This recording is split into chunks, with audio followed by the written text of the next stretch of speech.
Они ржат, будто свинья. Ты слышишь зов в этом скриме. Я в белом гриме, не в Риме. Лежу в могиле, как в фильме. Halo semuanya, kembali lagi bersama Jukun di sini. Kali ini Mimin mau bawain alur cerita Donghua yang berjudul Renegade Immortal episode 86. Tanpa lama-lama lagi, mari kita ke videonya. Wang Lin setelah memasuki sekte Soul Reveningki, tiba-tiba dia dikumpulkan untuk pemilihan murid dalam. Seseorang yang tahu akan kebenaran Wang Lin merasa takut.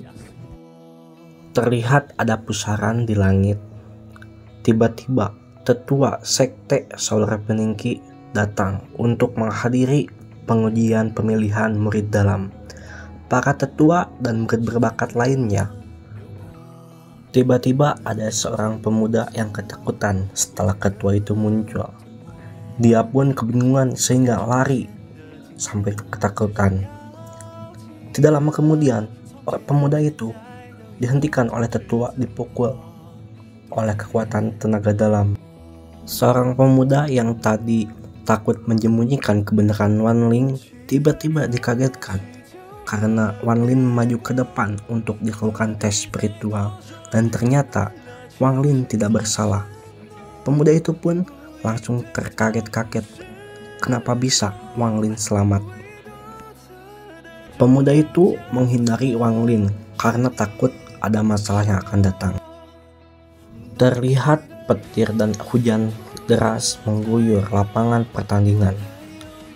Tetua mengeluarkan serta mengambil jiwa-jiwa dari peserta yang telah terbunuh tadi. Wang Lin terheran-heran, ternyata jiwa yang telah terbunuh tadi digunakan untuk kepentingan sekte, yaitu untuk membuat bendera Panji jiwa. Sehingga Wang Lin terus bertanya, "Sekejam inikah sekte Soul Reveningki?" ucap Wang Lin. Tidak lama kemudian, Wang Lin dan tetua memasuki sekte dalam atau halaman dalam. Dia mendapatkan gua latihannya. Di dalam gua latihannya, Wang Lin sedang mengumpulkan kultivasi dan mendapatkan barang antik kuno. Dia mencoba untuk menerobos segel-segel di tubuhnya. Ketika Wang Lin sedang berkultivasi, tiba-tiba ada gelembung-gelembung cahaya menghampirinya. Dan tidak lama kemudian, di luar muncullah seorang wanita yang dikenal Wang Lin. Sosok itu ternyata Liu Mei, seorang murid dari Negala Pemilion yang menjadikan Wang Lin sebagai tungku. Dia menghampiri Wang Lin, kemudian Wang Lin pun datang dan bertanya. Wang Lin melihat gelang Huangdi di tubuh Liu Mei tersebut. Ternyata Liu Mei mempunyai niat buruk terhadap Wang Lin. Wang Lin pun sudah waspada. Wang Lin tidak mau berbincang lama dengan Liu Mei karena dia tahu Liu Mei itu bukan orang yang baik yang tiba-tiba datang untuk mencarinya. Liu Mei pun memandang Wang Lin, dia bergumam, kemudian dia pergi. Di sisi lain, para murid-murid untuk pemilihan sekte dalam sedang bertarung satu sama lain untuk merebutkan kuota satu murid untuk masuk ke sekte dalam. Para tetua memperhatikan gerak-gerik pertandingan ini. Wang Lin yang baru tiba di dalam arena kompetisi, tiba-tiba dia dikejutkan oleh serangan brutal dari pihak lain terhadapnya. Tidak butuh waktu lama, penyerang itu memperlihatkan kekuatannya kepada Wang Lin, tapi Wang Lin tetap santai melihat itu semua. Terlihat seorang kakek tua berambut putih menggunakan jurus yang aneh. Dia mempraktekkan jurus seperti penarik jiwa yang dimiliki oleh Wang Lin.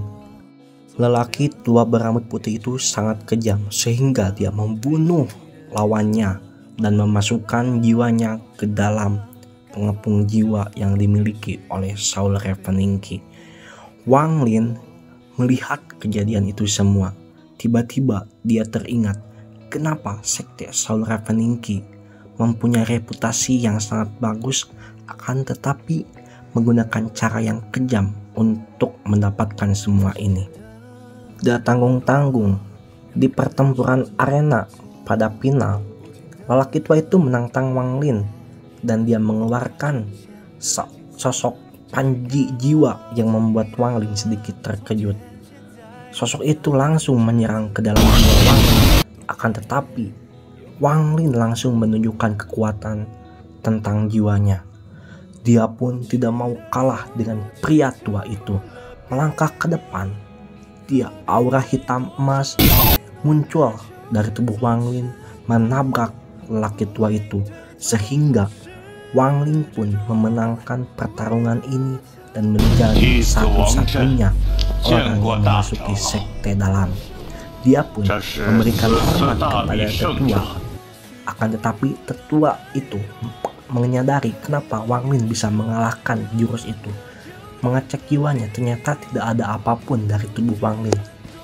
Tetua itu pun langsung memerintahkan salah satu temannya untuk mengurusi Wang Lin dan membawa Wang Lin ke dalam sekte dalam. Di dalam perjalanan, Wang Lin bertanya kepada tetua itu. Kemudian tetua itu menjelaskan bahwa pondasi dari sekte Soul Ravening ini adalah Panji Jiwa, yang dimana terlihat beberapa cahaya. Itu adalah sebuah pondasi dari sekte Soul Ravening ini. Wang Lin pun mendengarkan penjelasan dari tetua tersebut. Tanpa lama-lama ketua tersebut menunjukkan kehebatan dari Panji Jiwa 1000 jiwanya. Wang Lin sedikit tertarik untuk mempelajari teknik Panji Jiwa dari sekte Soul Ravening ini. Dia pun lebih lanjut bertanya kepada tetua tersebut, bertanya terkait lubang-lubang di atas. Lubang apakah itu? Ternyata itu adalah sebuah pondasi sekte yang dimana setiap lubangnya berbeda-beda. Tetua tersebut pun melanjutkan pembicaraan dengan Wang Lin yang sedikit terheran-heran. Wang Lin terus menatap tetua sekte tersebut.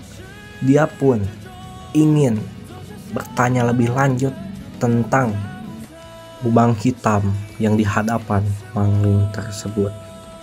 Dia pun segera mengikuti tetua sekte tersebut untuk memilih sebuah tempat dia tinggal, karena di sekte dalam tidak ada guru yang melatihnya, melainkan dia harus melatih diri sendiri untuk kepentingan pribadi. Tidak lama, Wang Lin pun mengunjungi Papilium Harta. Dia menemukan seorang sosok tua dan menyerahkan batu selip giok. Tetua itu pun pada awalnya sangat sombong, sangat merendahkan Wang Lin. Akan tetapi Wang Lin memperhatikan sikap tetua sekte tersebut dan mempertanyakan aturan-aturannya. Tetua sekte itu menyuruh Wang Lin untuk pergi mencari harta sendiri. Akan tetapi Wang Lin langsung menjatuhkan tetua sekte yang sombong tadi. Tetua itu pun marah, namun tidak bisa apa-apa di hadapan Wang Lin. Harta berharganya Wang Lin ambil dan tetua itu pun pasrah akan tindakan Wang Lin. Tidak lama kemudian, tetua membicarakan aturan lagi kepada Wang Lin dan menunjukkan gua tempat tinggal yang lain. Tiba-tiba Wang Lin menghancurkan gua tersebut. Sesosok lelaki tua datang menghampiri Wang Lin dan penuh amarah. Dia pun tidak tanggung-tanggung langsung mengeluarkan puluhan jiwa untuk menghadapi Wang Lin. Akan tetapi Wang Lin yang sudah terbiasa dengan jiwa-jiwa pengembara itu, dia langsung mengambil panji jiwa tersebut, membuat lelaki tua yang di dalam gua meminta maaf dan menyerahkan batu selip giok kepada Wang Lin. Wang Lin mendapatkan batu selip giok dan dia memperhatikan tulisan di dalam giok tersebut.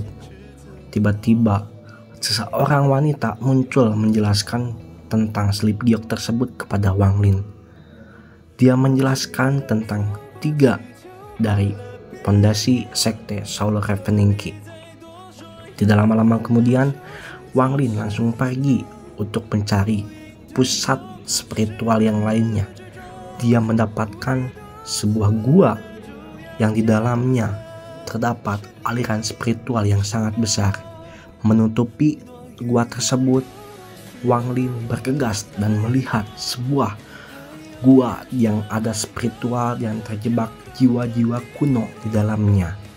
Wang Lin yang tergesa-gesa langsung mendekati gua tersebut. Dia mencoba untuk melepaskan larangan yang ada di dalam gua tersebut.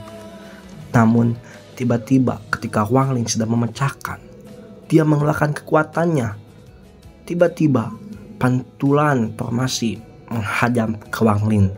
Dia pun terseret mundur, dan yang membuat dia kaget adalah sosok hewan kuno besar, yaitu Qilin yang hampir memangsa Wang Lin.